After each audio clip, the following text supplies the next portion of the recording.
where paintings change hands for fortunes. So, thank you very much. But for every known masterpiece, there may be another still waiting to be discovered. This is it. International art dealer Philip Mould and I have teamed up to hunt for lost works by great artists. We use old-fashioned detective work and state-of-the-art science to get to the truth. Science can enable us to see beyond the human eye. Ta-da! Oh, wow! Every case is packed with surprise and intrigue. Is it, or isn't it a Freud then? But not every painting is quite what it seems. Two artists rather than one. It's a journey that can end in joy. There is enough to support the conclusion that it is by Tom Roberts! Or bitter disappointment. I don't think it's a work by Gauguin. I'm very sorry. In this episode, a first for Fake or Fortune, we investigate a sculpture. What is it? Could this curious piece of plaster be a rare abstract work by the man considered to be the greatest sculptor of the 20th century, Alberto Giacometti? That sculpture really represents something extremely significant. The darling of the art market, in 2015, one of his bronzes sold for $141 million, a world record. Could a family souvenir from 1930s Paris actually be a lost early work with an unfortunate history? The cat knocked it over. It's one of the most challenging investigations we've ever undertaken, and the prize is one of the most precious of all. But getting to the truth won't be easy in a world where forgeries are produced on an industrial scale. How many did you find? 1,300.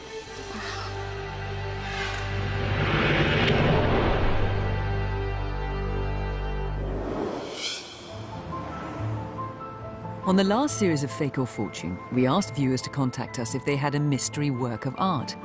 We regularly receive emails and letters about paintings, but we've also been sent a tantalizing message about a piece of sculpture. I'm keen to share the lead with Philip, so we've arranged a rendezvous in a fitting location, a sculpture gallery in London's Victoria and Albert Museum. Hello. Hi, how you doing? Hey, good, thanks. Well, I like where you've taken me. All these Renaissance treasures all over the place. Don't tell me someone found a Michelangelo in their back garden? No, wouldn't that be nice? But there is a reason I've brought you here. I have here an email from one of our viewers. In your programme on Sunday, you mentioned an interest in works of art rather than just paintings. I therefore enclosed 2 photographs of the Giacometti gazing head, so a sculpture. If we could get a Giacometti through, it would be a supremely important discovery. That's one of the great trophies of the 20th century, a sculpture by him. Born in 1901 in the Swiss town of Berganovo, near the Italian border, Alberto Giacometti grew up in an artistic family. In the 1920s, he moved to Paris to study sculpture and became a regular in the city's cafes, rubbing shoulders with artists and intellectuals, such as Picasso and the Surrealists. By the end of the Second World War, Giacometti's obsessive desire to depict the human head and figure resulted in the works for which he is best known: thin, elongated faces and tall, spindly characters such as the walking man, often cast in bronze. By the time of his death in 1966, he was already hailed as one of the greatest sculptors of the 20th century, and his works amongst the most prized in modern art. At £58 million, I'm going to sell lots. Fair warning. Could a family from the south of England have discovered one of Giacometti's earliest works, a strikingly thin square of plaster? We've got to be so careful with sculptures. I mean, all of these treasures around us are in fact plaster replicas of the real thing. And take David over there. He's a Victorian copy of the Renaissance original. I have an ominous feeling that telling the real thing from the fake may not be that straightforward. This is new territory for us, and sculpture poses particular challenges for the art detective. We're probably most familiar with the idea of a sculptor chipping away at a piece of marble, such as the Kiss created by Auguste Rodin and his team. Many sculptors, though, Giacometti included, liked creating objects in soft materials such as clay that can be used to make a mould. This, in turn, allows them to create multiple editions of a work in plaster or bronze, all of which would be considered authentic. We need to take a closer look at the plaster sculpture we've been contacted about to see just what we're dealing with. The incredibly fragile piece has been delivered to the gallery by specialist courier. We've asked owner Henrietta Plunkett and her mother, Claire Clark Hall, to come in and tell us everything they know about this extraordinary work, believed to be by Alberto Giacometti. Hi there. Hello. Nice to see you. Nice to meet you. Hi. Hello. Should we have a look at your sculpture? What is it? Well, it's a good question. Some people have thought it's a television when they first seen it, but it's actually supposed to be a sculpture by Alberto Giacometti. Of a gazing head. I mean, it's so narrow, isn't it? It's striped. It's, Yeah. it's like a piece of paper. That's what I love. I love the fact that when you see it from front on, with the lights, it looks like it's very deep, and then you go side on and it's not even 3 centimetres. It's like a blade, Yeah. like a white blade. I think it's absolutely wonderful. The more you see it and the more you live with it, I think the lovelier it is in a way. If this is by Giacometti, and we were talking about something done in the 1920s, right at the early part of his career, and something that is extraordinarily abstract. Encouragingly for Henrietta and Claire, their sculpture does bear a striking resemblance to an authentic Giacometti work. Known by the French name Tete qui regarde, or gazing head, this authentic version in stark white plaster was intended as a finished work of art and is held in the Museum of Modern Art in New York. The museum also holds a bronze gazing head. All of these gazing head sculptures are genuine because they are known to have been made by Giacometti or under his close supervision. Could this be another one? How did this extraordinary object come into your family? Well, it was acquired by my grandmother, Fiona Goffett. We've got some photographs of her here, who later married my grandfather, Dennis Clark Hall. These are great She's pictures. very striking, isn't she? Wow. She was studying in Paris around the 1930s, and she used to sit for the artist Derain. So she was painted by the great avant-garde painter André Derain. Is it a travesty to say he didn't quite do her justice? Well, we didn't think so. I mean, her chin doesn't look quite right, and nor does her mouth, but he did do it in an afternoon. And then she was also friends with the supposed mistress of Giacometti, and therefore she became acquainted with Giacometti. That really puts her doing the right things in the right place at the right time. She always liked his work, and we think that she returned to Paris once she'd married my grandfather Dennis. There's a photograph of him here. Right. And he was an architect. That's when we believe that they went back together to acquire this piece. We know that she wanted to get the bronze, but couldn't stretch to the bronze, so got the plaster instead. So they bought this? Yeah, and of course the plaster in a way is more special than the bronze. Well, I think it's more special than the bronze because, as you can see, it breaks very easily. Yes. What's all this at the back here? I wasn't quite sure when the right moment would be to mention. It looks it's been through the wars. Yeah, it That has. was the cat knocked it over. Knocked it off the mantelpiece. When it smashed into a million pieces, my grandfather just took it and sort of put a whole load of polyfiller and covered it in some paint. Unfortunately, these crude DIY repairs have left the back of the sculpture looking nothing like the smooth, clean surface you'd expect to find in an authentic gazing head, which might pose problems. As a sculpture, obviously condition is rather key. I mean, if a plaster has been broken, it is not as desirable as a perfect Well, it piece. hasn't been. But having said that, if this were a bronze, we'd be talking millions of pounds. But it's not a bronze, but it's a plaster. And Giacometti saw these plasters as completed, standalone works of art, depending on the condition, and that's a bit unfathomable at this stage. We could be talking hundreds of thousands of pounds. But the art world needs cold, hard facts if we're going to link this with the great man himself. Got absolutely nothing. Absolutely nothing. And nothing other than a family story to actually place her within the orbit of Giacometti at all. Exactly. And it's never been anywhere else because it's always been in the It's family. always been at home.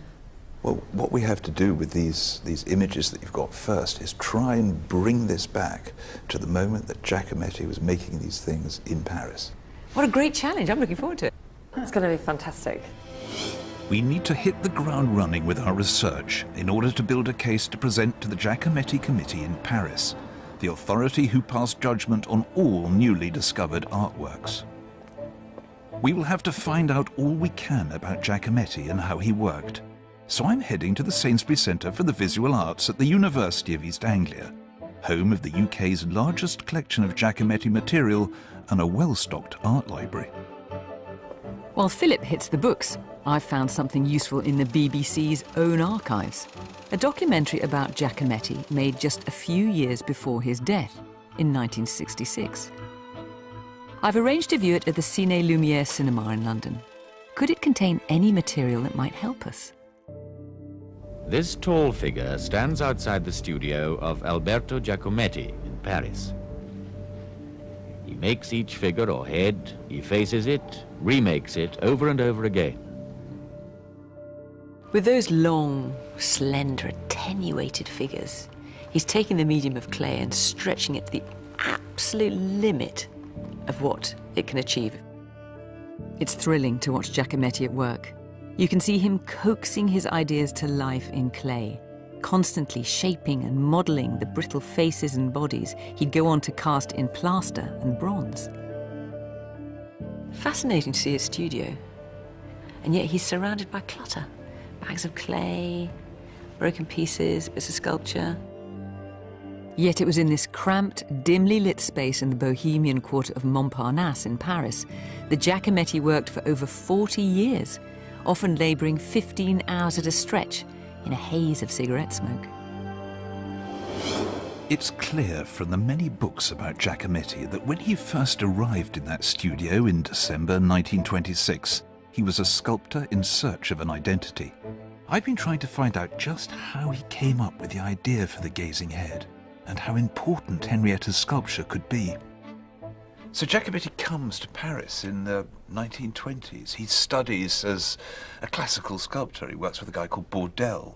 He learns the traditional way of doing things. But what's so obvious from what you read is that he was desperate to do something different. He was itching to express himself. And then there's a big moment. In 1927, he goes and stays with his parents, goes back to Switzerland, and produces something rather remarkable, an image of his father without any profile at all. Yeah, you have it, you know, that flat face, but with these quite pronounced ears. Something's happening, something's changing. Later that year, Giacometti becomes even more daring. Drawing inspiration from the abstract angles of Cubism and African tribal art, he creates the very first gazing head, a stark white square of plaster set with two shallow grooves. He's purifying ideas from his imagination. It's part of a different way of approaching sculpture. He calls them plaques, rather two-dimensional images. We have the perfect quote to work out what's going on in his thinking. If I look at you from the front, I forget the profile. If I look at the profile, I forget the front. I mean, that says it all about our sculpture. I mean, it's a profile, yet it's the front. It's almost as if he's just getting rid of that complicated third dimension altogether, the things that classically he would have been taught. It's a moment of great change in art history. And I'm just wondering whether Henrietta has reflected on just how significant this might be. It's clear that gazing head marked a significant breakthrough for Giacometti. It was a wildly experimental piece of sculpture, and it takes pride of place in the roll call of his most important works. Great to see an original version of Giacometti's gazing head in that footage. We don't know if Henrietta's is the real thing or not, but having seen that, it's clear that Giacometti's obsessive nature and quest for perfection drove him to revisit the same themes and ideas over and over again, which might go some way to explaining why there could be several versions of gazing head, and Henrietta's might be one of them. To find out just how Giacometti might have gone about making multiple versions of gazing head in plaster, we need a crash course in the practical art of sculpture. Aidan Hines Sculpture Studios in Basildon produce everything from movie props to giant art installations, working in modern resins and fiberglass as well as traditional materials such as plaster and clay. Aidan himself has agreed to show us the process Giacometti is likely to have used to create the very first gazing head, so Claire and I are on our way to meet him. Very good to see you, Aidan. This is Claire. Hello, Aidan. We have a sculpture, a plaster, which we think may be by Giacometti. Now, as a plaster, can you give us some insight as to how he might have made it, how he might have started? Well, I think initially they would do sketches, or they work straight from the head and then transferred up with the hands to the clay. I see. So you can't just sculpt in plaster. You have to first, a bit like a sketch for a painting, you have to create it in clay. You can have ideas in drawing, but once you see it in 3D, you think, oh, that's not quite how I liked it, so you can alter it and play until your heart's content. Clay was Giacometti's favoured material and reflected his desire to shape and model rather than carve his sculptures. As clay will quickly dry out and fall apart, the next stage of the process is to turn the model into something more robust, like a plaster. To do that, Giacometti would have first created a mould of his clay model, dividing it in two and coating both sides with liquid plaster. I'm using a flick technique and I'm going all over into every little piece of detail I have, and there's no time to stop. And you go on until it's completely... You go on until this side's completely covered, and the main thing about flicking it is you're taking all the air pockets from your plaster away as well. Once the outer shell of the mould has hardened, it can be split in two and the clay removed, leaving a space in the shape of the original model. This is the mould, and once it's been coated with a lubricant and clamped together, it's ready to be filled with liquid plaster, just like a jelly mould. Once it's set, you've got your first plaster cast. To demonstrate this stage of the process, Aidan is using a working mould of a woman's face. So this is all ready to accept now the wet plaster? It is, yeah. First of all, we have to add a kind of Vaseline mix and then brush it into the whole mould, which then separates the new plaster from the old. And they would have used Vaseline, would they? I think they may have used like an animal fat or a lard, or something at least greasy, which acts as a separator for the two. So once you've covered it like this, and it goes hard, you can then crack it apart, and hey presto, you've got your mould. That's it, and you can use it again and again. Watching Aidan at work, I'm starting to understand how Giacometti might have felt as he filled his first gazing head mould with plaster and waited with bated breath for his fragile creation to emerge from its cocoon. This is the idea made solid. Yeah, it's exactly like replica of the clay. And we know Giacometti saw these plasters as finished works of art. A lot of people often make bronzes, but he's quite happy with his plaster. It must be very exciting when you first take it out. And you're not quite sure. Well, you never. You know, like, especially as it translates from clay to plaster, it looks different altogether, and it's almost that reveal that makes it special, I think. If I wanted to fake one of these sculptures, and I could manage to get hold of a genuine Giacometti plaster, could I easily replicate it? I could. Not really what we want to hear, and I'm sure you wouldn't. No, I wouldn't. No. Providing you have a master of his, you can make as many copies as you like. The fact that sculptures can be so easily replicated poses huge problems when it comes to determining authenticity. How can an expert tell whether a piece is the work of Alberto Giacometti or an imposter? Back in London, I'm going in search of professional advice.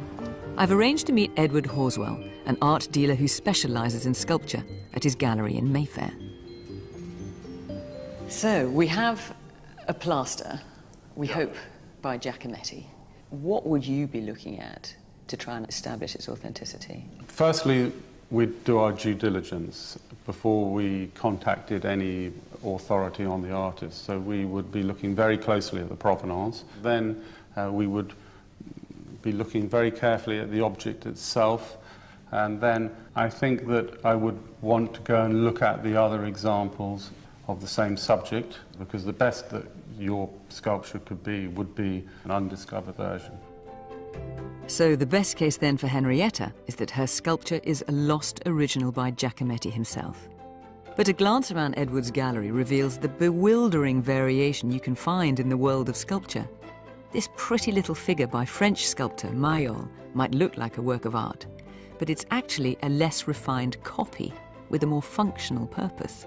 Because the artist's final plaster original was very delicate, the first thing the foundry would do, they would cast another plaster, which they would give to the workman so that they knew how to finish off the bronze, because they didn't want to give them the artist's original because they might knock it over on the workbench. So there'd be a sort of working plaster. How can anyone keep track of that? With great difficulty. When it comes to whether our plaster is genuine or not, what do you think our options are? Well, I think it's one of three things. Firstly, it's an original plaster made by Giacometti. Secondly, it could be a plaster made at the foundry from an original plaster of Giacometti's. Or thirdly, it's a fraudulent recreation made to deceive. How difficult is it for the Giacometti committee to establish a real Giacometti from one that isn't? I think it's getting harder and harder. In the old days, we were dealing with flea market fakes. Nowadays, we're dealing with much more sophisticated forgeries, where people are fabricating provenance. So the task is getting harder and harder. If Edward's advice wasn't sobering enough, we also have to deal with the fact that Henrietta's sculpture has been badly damaged at some point in its life, and then crudely restored. I've asked Derek Pullen, formerly head of sculpture conservation at the Tate Gallery, to carry out a technical examination of Henrietta's gazing head.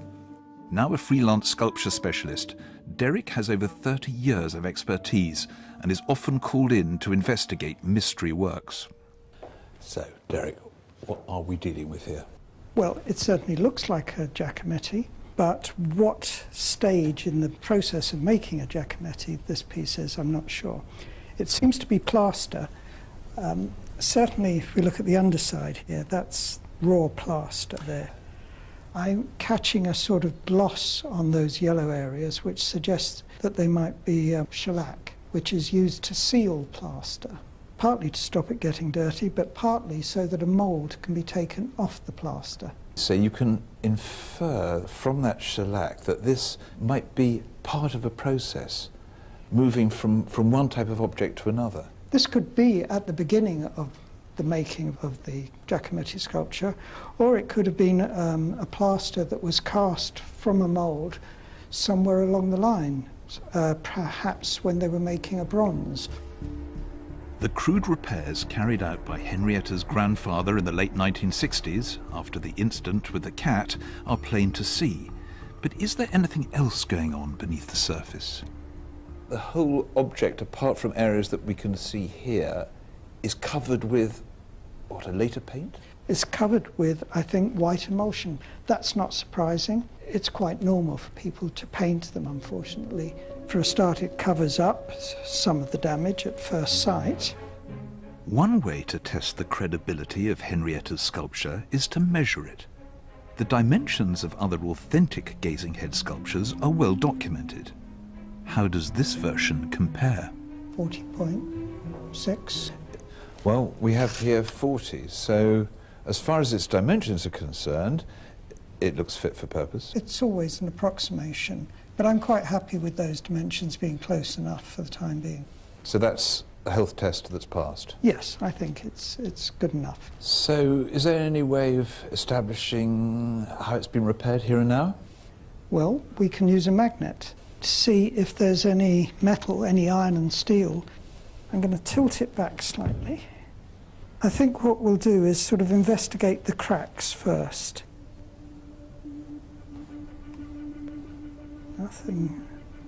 Nothing along that line. But I'm getting a sense, Yeah, there's something here. Yes. And it gets stronger there where the plaster is a little thinner. Well, what might be beneath? Well, it's quite common, especially in older repairs, to put some metal reinforcements to connect the two broken parts. One has to ask the question, who would go to the trouble if this were a fake to repair it in that way? Whoever did it was taking it very seriously. If Henrietta's sculpture was the subject of a much earlier and more sophisticated repair than her grandfather's DIY job, this could provide crucial evidence of its age. It should be over 80 years old if it was bought by Fiona Garfit and Dennis Clark Hall after they married in 1936. But can we find any proof that they encountered Giacometti around this time? I've been looking into their early lives in search of clues. Born in 1910, Dennis Clark Hall was a successful architect who made his name with a bold modernist design for a secondary school in 1937. He moved in artistic circles, helping to renovate a studio in Cassis in the south of France, frequented by Picasso and the English art collector Roland Penrose, a keen supporter of the Surrealists and of Alberto Giacometti. The most promising lead we have to go on, though, is the family story that Fiona may have crossed paths with Giacometti when she was studying in Paris in the 1930s. Hi there. Hi, Fiona. I've arranged to meet Henrietta in Montparnasse to try and piece together more information about her grandmother's time in Paris. And I want to share a discovery I've made in the audio archives of the British Library. Remarkably, I found an interview with your grandfather, with Dennis Clark Hall, really? which was done as part of a collection of interviews with great architects of the time. Yeah. And he is talking about his experiences here in Paris. So I thought your grandfather, through his interview, could be our guide to Paris. Amazing. Well, I've never even knew he'd done it, and I've certainly never heard it. Well, let me play some of it for you. We had this sort of marvellous time wandering around Paris. Fiona took me to the Louvre one time. Suddenly realised what painting's all about. She used to go, when she wanted a bit of money, she'd model for somebody. Darren took a fancy to her, and he painted masses of her. Anyway, she had this studio in Paris, just opposite the Dome, in the Rue de la Grande Chaumière, and she was attending this art school in Grande Chaumière. And this is it. This is the Académie de la Grande Chaumière, where your grandmother studied. So let's go and have a look. Great. Founded in 1904, the Académie de la Grande Chaumière offered painting and sculpture classes to aspiring artists. So, Henny, come with me through here. I just want to show you what's going on in this room. As you can see, they're just preparing for a life class here. And this is where, in the 1930s, your grandmother came to study. How amazing. And 10 years before that, this is where Giacometti studied. No, they both studied here. Yes. That's a wonderful coincidence to think that they were both here at some point in Exactly. their lives. And just as you can see everyone getting ready here for a life drawing class, it would have been just the same for your grandmother and for Giacometti. People getting the stools down, arranging their easels, the model up there on the stage with a little heater to keep the model keep her warm. Yes. Like Fiona Garfit, Giacometti was drawn to Paris by the prospect of learning from the greats, such as influential French sculptor Antoine Bourdelle. He attended classes at the Academy between 1922 and 1925, but just a few years later he was tearing up the rule book in pursuit of something far more radical. This is what he said about Gazing Head. I began by wanting to make from memory exactly what I'd seen of the model. I started well enough by analysing the figure, with the legs, the head, the arms, but it all seemed wrong. To get nearer to my idea, I had to sacrifice more and more, to reduce it, leave the head off, the arms, everything. All that remained of the figure was this plaque. That's what he calls it, a plaque, which is a perfect name for it. It's a perfect description, isn't it? Because it really is, because it's so thin, it's just like that. It's a pared down form, and his interpretation of what he saw there on the stage back in the 1920s. While Fiona and Henrietta continue their research in Paris, I'm at the Sainsbury Centre for the Visual Arts in East Anglia. I've arranged to meet curator Calvin Winner, guardian of the treasures that the Sainsbury family acquired from Giacometti, such as this portrait of his brother, Diego, seated. I want to find out how British visitors to Paris, like the Sainsburys and Fiona and Dennis before them, might have gone about buying a Giacometti work. Given that we lack crucial paperwork about how this sculpture may have got into the family, can you give me some idea of what might happen if you wanted to buy a work by Giacometti? There are various options. I mean, you could go to a gallery like Pierre Léaud, was a very well-known dealer. Who represented He represented Giacometti at the time. If you had an introduction to Giacometti himself in perhaps one of the cafes of Paris, and then Giacometti may take you to his studio. So it could have been a bohemian moment. You knock into the artist at the bar and you go back home and buy a piece of art from him. It's certainly possible, and it's not unusual for that to happen. The casual nature of so many of these exchanges in the art world of the 1930s can make it extremely difficult to establish a clear provenance for an artwork. We know that Giacometti exhibited his first gazing head plaster at the fashionable Jean Boucher Gallery in Paris in June 1929, and that this piece was snapped up by Charles and Marie-Laure de Nouailly, patrons of the Surrealist art group. But how many more did he make? And could Henrietta's piece be another version of this breakthrough sculpture? What I'd love to do, Colin, is show you our image and get your response to it. Right. It certainly looks very reminiscent of Giacometti's work from the late 1920s. The forms are reduced down to their sort of essential elements. So, just give me an idea, if we could prove that this was a gazing head by Giacometti, how significant would it be? I think that to discover plasters is always very interesting. They're incredibly friable and fragile, so they don't always survive. For this to suddenly appear is very, very interesting. So would it be true to say that if we could attach the magic name Giacometti to this, that it's the sort of piece that would find a place in an esteemed collection like the Sainsbury Centre?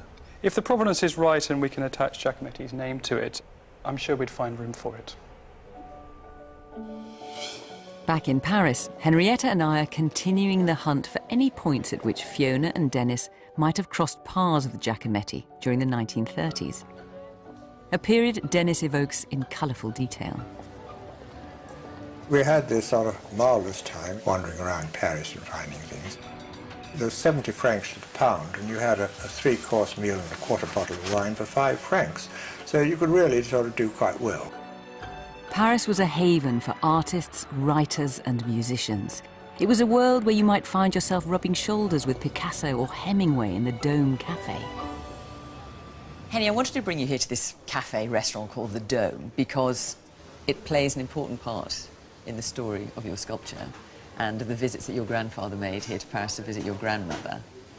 So have a listen to this. Used to meet people in the Dome and got friendly with things. I remember sitting at a table, couldn't understand a word he said because I couldn't speak French, chatting away with Giacometti and all these sort of people were there. So your grandfather was sitting at a table, maybe even this table, who knows, with your grandmother. With some chap he couldn't understand. With some chap he couldn't understand because he was talking in French. He was sitting with Giacometti. How incredible. So this is the evidence that your grandfather and grandmother met Giacometti and they hung out with him. And I presume they were friends. I presume your grandmother was friends with him. They were sharing a table. They must have known each other reasonably well. So imagine what it was like here. Giacometti was beginning to make a name for himself. He was in his 30s. He was beginning to sell some of his works, but nonetheless, he wasn't wealthy. So he was turning his hand to other things. He made jewellery, for example. He made artefacts and props for Man Ray's photographic studio. He made bits of furniture. So it's possible that when your grandfather and grandmother decided to buy a plaster sculpture by Giacometti, if indeed it is by Giacometti, it might not have cost him that much money. So we know that your grandfather and grandmother hung out with Giacometti. I mean, are there other names that have come down the family folklore that your grandmother mentioned? Well, we know that Fiona's great friend in Paris was a woman called Isabelle Rawsthorne. Isabelle Rawsthorne? They spent a lot of time together. What, your grandmother and Isabelle Rawsthorne? My grandmother and Isabelle Rawsthorne, yeah. Right. Maybe we should try and find out a little bit more about her.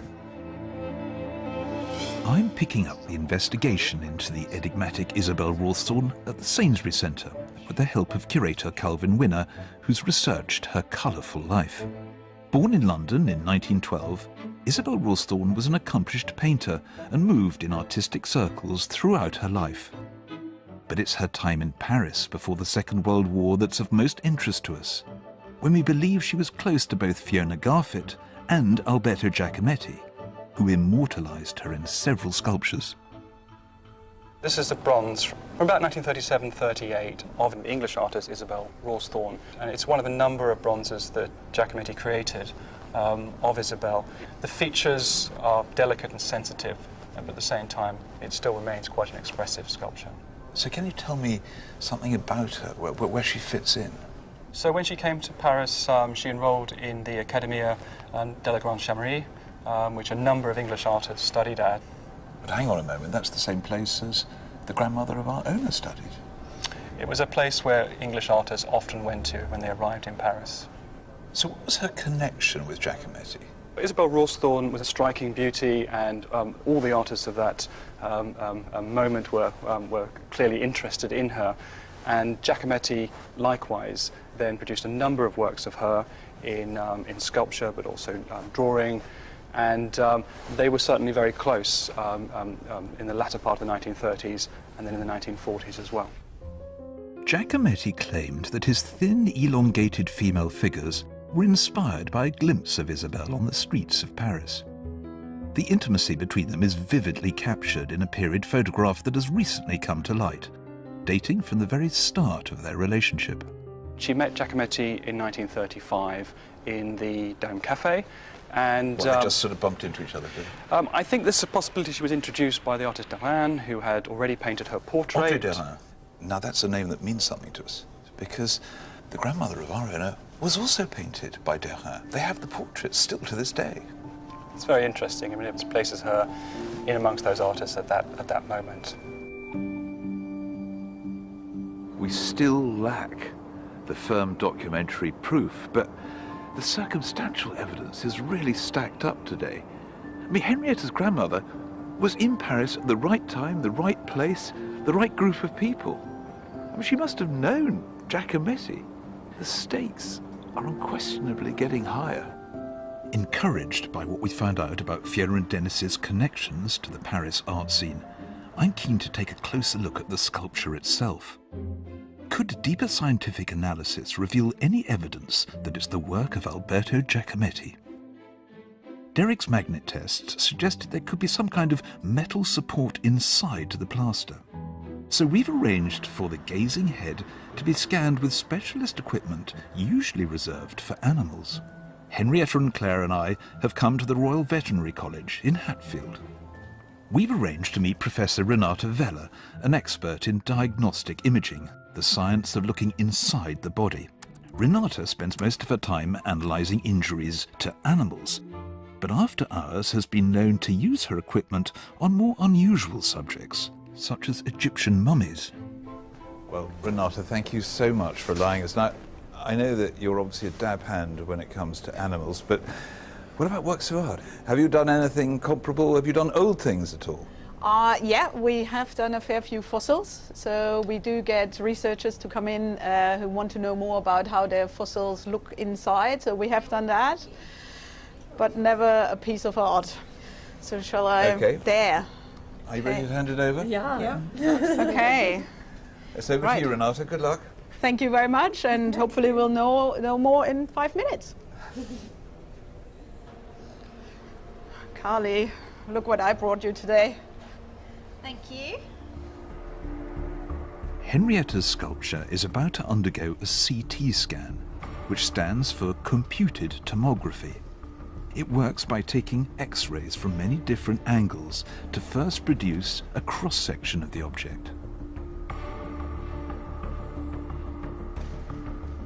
Oh, I can see all the lines. It is like watching a patient, isn't it? Yes. Your patient. Or being one. Yeah. Once Renata has combined the results of the CT scan with standard X-ray images, a three-dimensional image of the sculpture can be created. And we can see beyond the surface paint layer, deep into the plaster itself. So this is a very significant moment. We're going to find out what lies inside your sculpture. Right, shall we do this? Yeah. So we have 665 slices of your statue. Okay. They go literally through like this. So we are starting at the edge. The widest part is that base. We are now in the middle. So the first thing you see is nails. There's no mistaking the DIY handiwork of Henrietta's grandfather. Embedded in the plaster are 3 household nails, crudely driven into the broken sections to hold it all together. I mean, to me, the nails were placed for repair.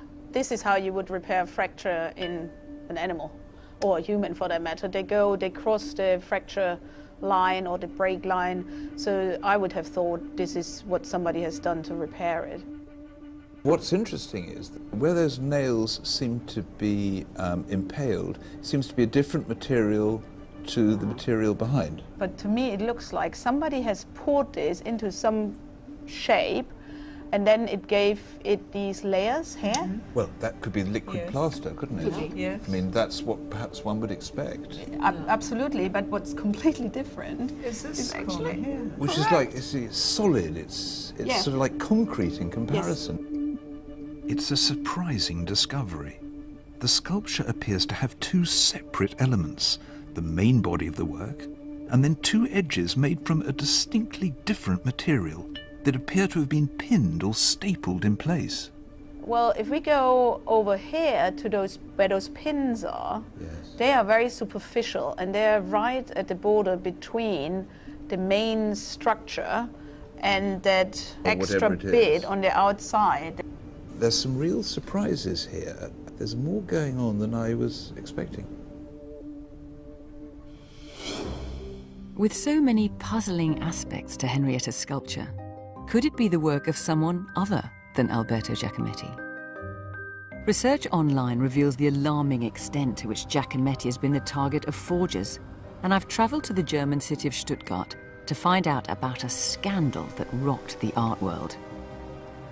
In 2001, a district attorney in Switzerland notified the Stuttgart police about a number of fake bronzes changing hands for millions of euros. It was the beginning of the most audacious Giacometti forgery case ever seen. I've arranged to meet retired investigator Wolfgang Schönleber to find out how it was carried out. Guten Tag. Hello, nice to meet you. So these are the forgeries? These are the faked bronzes. Wow, look at those. If you don't know Giacometti, they're quite convincing. It's Giacometti, but not so... Not so fine. No, of course not. For almost 10 years, a gang of forgers churned out fake Giacomettis in both bronze and plaster, devising an ingenious false provenance to explain the origins of their work, a book called Diego's Revenge, that purported to tell the story of Giacometti's brother, Diego, and his secret stash of previously unseen sculptures. Die Täter verwendeten gefälschte Echtheitszertifikate und verwendeten auch fantasievolle Geschichten und Legenden, wie etwa in dem Buch Diegos Rache dann beschrieben. It's brilliantly simple in a way. Write a book, a biography of Giacometti's brother, call it Diego's Revenge, claim that the brother inherited hundreds of statues, and suddenly you have a new stash of work by Alberto Giacometti. The ringleaders of the gang were finally arrested in 2009. When Wolfgang's team raided the gang's warehouse in Mainz, they were stunned by what they found. There's so many of them. How many did you find? 1,300. Wow. What did you think when you went in the room and saw all this? Wir haben Probleme, diese überhaupt zu asservieren, abzutransportieren, zu bewerten. Das war eine gigantische Aufgabe. Most of the vast haul of fakes was eventually destroyed, but countless others are still likely to be in circulation. I noticed that you've got a plaster cast here. Did you find many plaster casts amongst all these forgeries? 160 Gipsformen dabei. Well, that was fascinating, to hear about those Giacomettis being forged on such an epic scale. And I can understand why the Giacometti committee is so wary about accepting new pieces of work when there are so many fakes out there. And of course, the difficulty with Henrietta's piece is that we have no hard and fast evidence as to how long it's been in her family and how old it is. And so they may well be tempted with Henrietta's piece to err on the side of caution and not accept it as a genuine work. I can see why they might do that. With Fiona's trip to Germany revealing just how extensively Giacometti's work has been forged, it's more important than ever to prove that Henrietta's sculpture is a work that dates back to the sculptor's lifetime, perhaps as early as the late 1920s. Derek Pullen, a renowned specialist in sculpture conservation, has been studying the CT scan of the gazing head and carrying out further research. Henrietta and I have arranged to meet him at the Bronze Age Foundry in Limehouse in East London. Very good to see you, Derek. You've had time now to look at the CT scans? Well, we've got some really interesting results. There are at least 2 breaks. I think there's been at least 2, probably 3 restorations done on this piece. Yeah, because we saw all of these extraordinary sort of pins and things like that, and we weren't able to make it out, but 3? You can see the old glue line running across the top of the sculpture, and then this second break, which has also been glued, but it's also got these staples and nails in it, and these staples clip the broken parts together. But at some point that broke again, the piece fell over, it's very unstable, very narrow base, and it was much more crudely repaired, and I think this is the plaster that's on the back of the piece. Yeah. Yes. No guesses who did that. They've used just ordinary iron nails, and this is what we picked up with the magnet. Yes. They've used iron nails to reinforce the break. The other very interesting thing is that if you look at the scan more closely, the body of the sculpture has got this very textured, swirly look, and yet the pieces that have been added, well, one of them is completely smooth and the other seems to have smooth and textured parts to it. And so what we're seeing here is 2 materials stapled together by a series of campaigns over the last, what, 50, 60, 70, 80 years? That's right. And of course the stapling technique is a really very old-fashioned technique. And I don't know anyone who still uses that technique for repairing sculptures or ceramics. So I tried something myself as a little experiment last night. And this is just a piece of plaster that I cast into a yogurt pot top and inserted these bent wire staples. There's no glue there. They're holding this together. Oh, absolutely. Like paper clips almost. Just exactly like paper clips. What period do you associate this process with? I've seen 18th century porcelain, earlier porcelain done, but I think pretty sure it stopped when modern adhesives became available after the Second World War. So someone, quite a long time ago, took a lot of trouble to repair this? Yes.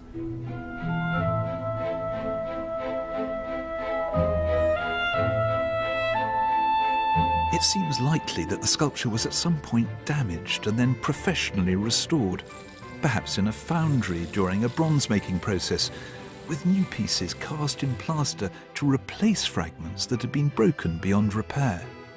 But I'm hoping there is one scenario we can discount.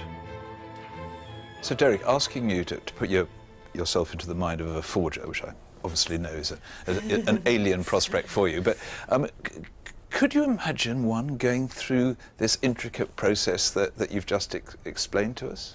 It's just too convoluted a process to invent all these steps and then cover them up and try and pass the piece off as original. So in other words, there's too many random happenings, too much biography to this object for it to be something that's been sort of synthesized by a faker. My feeling is that at some early point in its existence, that Giacometti or his Giacometti's studio was involved. How good are your instincts? Excellent, of course. But you've handled a lot, haven't you? I've looked at a lot of Giacometti's. Do you get a feel, a sense that we are close to the man himself, to Giacometti? Just a feel, but I can't say more than that at the moment. Our investigation has reached a critical stage. We're confident that Henrietta's sculpture shows evidence of the age and wear of a work from Giacometti's lifetime. The extent to which it's been damaged and repaired would make it seem an unlikely forgery. The provenance, although anecdotal, shows that Fiona and Dennis Clark Hall were immersed in the art world of the 1930s and had contact with Giacometti.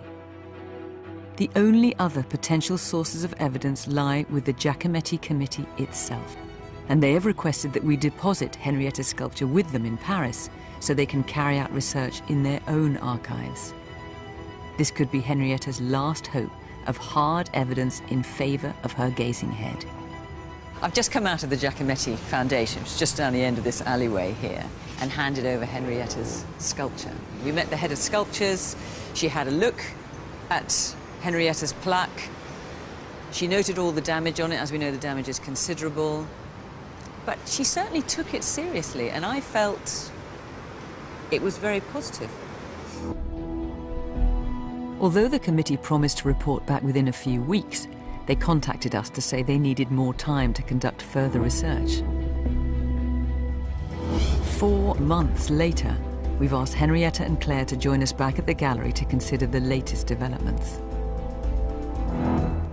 Hi, nice to see you. Hello. Ellie and Claire. It's been some time since we met and since your plaster was placed in the care of the Giacometti Committee. Perhaps that's not altogether surprising, given that we are dealing with a sculpture and something that has been done in versions. So they sent us a letter. Unfortunately, complicated cases like your plaster take time to be examined. A decision will be given when the committee is ready. No authorization will be given before this. So we've hit the buffers with the committee for the moment. They're totally non-committal in it. They're not, no idea, sense of time, no sense of... No. But rather than just end it there, we had a bit of a rethink. Because so far we've been working from your plaster back to Giacometti. That's what we've been trying to do. So then we thought, what if we worked from Giacometti forward and see if we could come to your plaster that way? Yeah. So what we've managed to find out, and it's been surprisingly difficult, is that there are at least 5 known plasters of gazing head, possibly 6. That's how many are out there. Oh, really? It's not many. Not many. More than I thought. Now, what I want to do is show you this image, which is of one of them. It's a plaster. Now, have a look at it and see if anything strikes you. That it's been broken in 1, 2, 3 places? Bang on. No? It's been broken. This authentic gazing head in the National Museum of Modern Art in Rome clearly bears the scars of the complex restoration that took place in 1978 after it was discovered in pieces. Looks familiar, doesn't it? It does look familiar. It was owned by Roland Penrose, and he was an art critic and collector. In fact, he was even in business with your grandfather at one point, making camouflage just before the war. Yes, I knew about the camouflage. It's encouraging to find a genuine gazing head that was once in an even worse condition than Henrietta's. But what we are more interested in are any that Giacometti is known to have made, whose present whereabouts are now unknown. Have a look at this. This is from an exhibition in April 1936 called Modern Pictures for Modern Rooms, and it was organised by an S.J. Woods and a Duncan Miller. And in this exhibition was, for sale, an Alberto Giacometti Tete regarde, so gazing head like yours.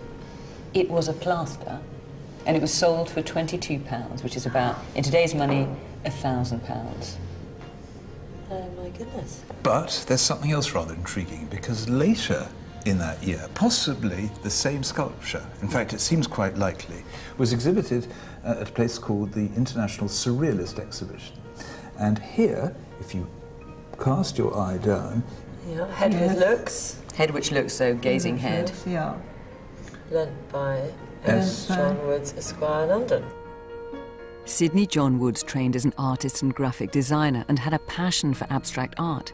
In the 1930s, he knew people in the same social circles as Fiona and Dennis Clark Hall. We contacted Sidney John Woods' family. He died in 1997. So we spoke to his daughter. We asked her where their gazing head is. She doesn't know. It's no longer in the family. So the question is, what happened to it?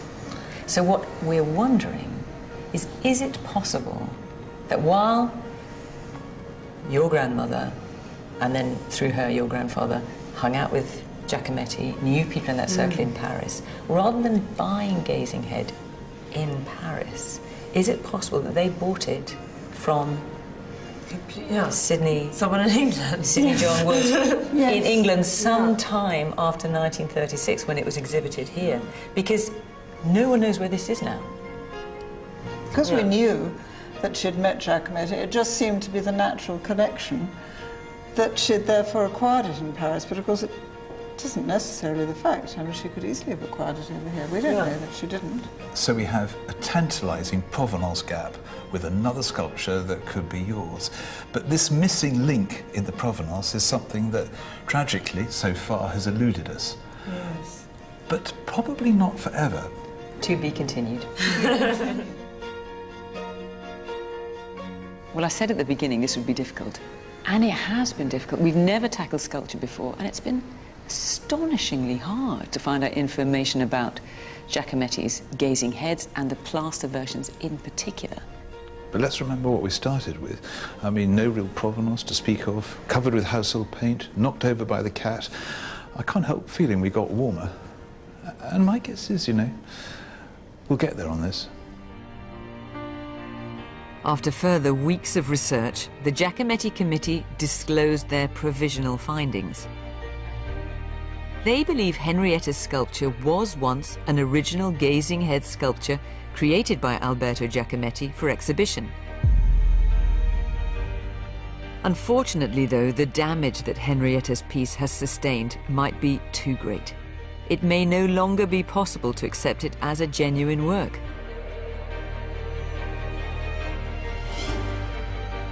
But more recent forensic research on Henrietta's sculpture has yielded encouraging elements. And the Giacometti Committee continues its work. They'll report their findings in the future. If you think you have an undiscovered masterpiece or other precious object, contact us at bbc.co.uk/fakeorfortune.